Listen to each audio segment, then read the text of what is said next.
Hello, thou art that, or Matt. Um, I like your videos a lot, so I thought I would just make a response, and this one interests me, so I thought I would respond. Um, let's see. Let's see. I watched your video and this other video by a guy named Eric Orwell. I don't know that much. I don't know much about his videos that much, but his videos were pretty interesting. Um, this video was pretty interesting because it was about political absolutes. So I think I thought I would make a response because that's a topic that interests me. I think the problem with a lot of politics, I think, is both the left and the right kind of have these stories and these narratives, and whether they match up with reality or not in any sort of metaphysical sense is kind of you know unlikely. It's I don't even know if there's a correlation between what each side believes, because both the left and the right tend to sort of create these narratives and these stories, and then they sort of reify them and try to make them into all of reality. But I don't know if there is any justification for doing that.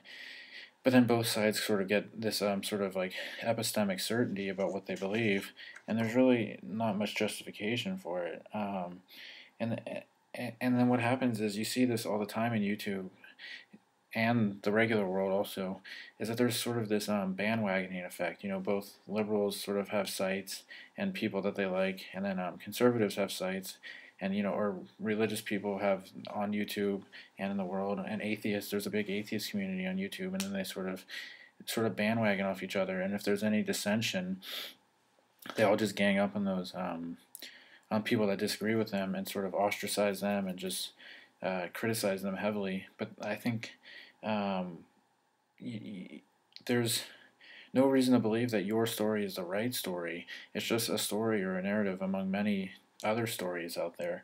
It might be a better story, like it might, the scientific narrative, I think, is unquestionably better than, or works better than any other narrative that we've sort of come up with. But that doesn't mean it's a perfect narrative or something like that. And I think within politics, it's like a lot of just in and out grouping of groups. Liberals have a sort of in group, and conservatives have a sort of in group, and then anybody that disagrees with it gets out grouped.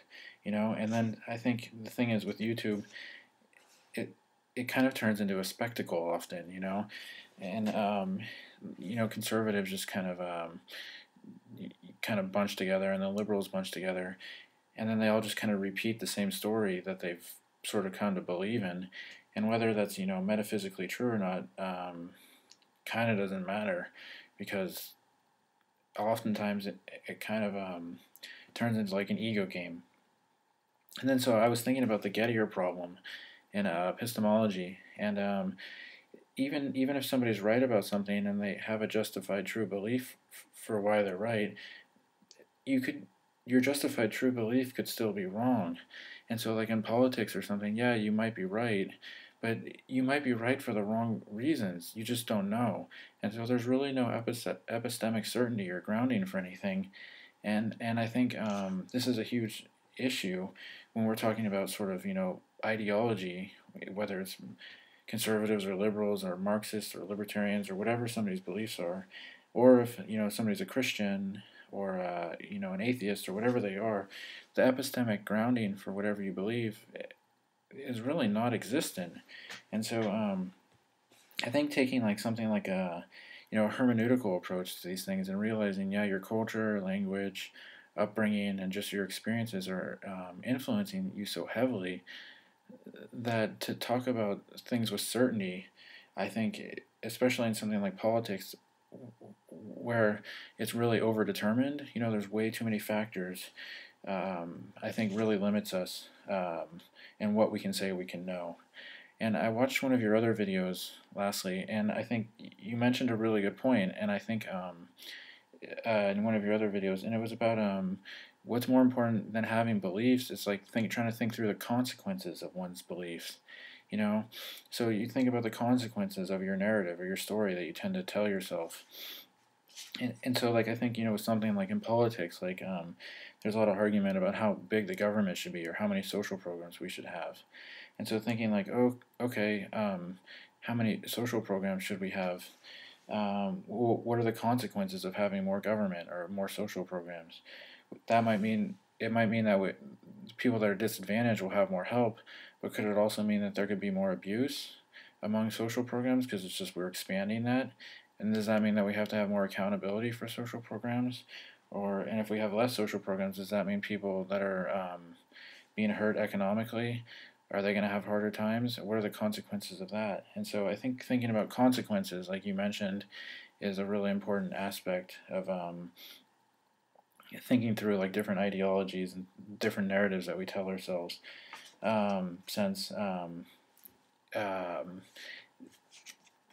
it's really hard to kind of know all the factors for why you believe what you believe. So trying to think like, well, what are the consequences of what I believe? I think is more important, and it kind of gives you a sense of like a hermeneutical approach. I think that, or like a hermeneutical humility or something almost more than thinking of yourself as absolutely right and absolutely certain, um, because it seems like things tend to be more of mixed blessings, you know, than sort of like they're good or bad. There tend to be kind of a mixture of good and bad at the same time, or kind of, you know, constructive and destructive tendencies at the same time, rather than thinking that things are just purely good or bad. So I think, seeing things as a mixed blessing and thinking about the consequences, like you mentioned in your other video. All right. Anyways, I liked your videos, and thanks.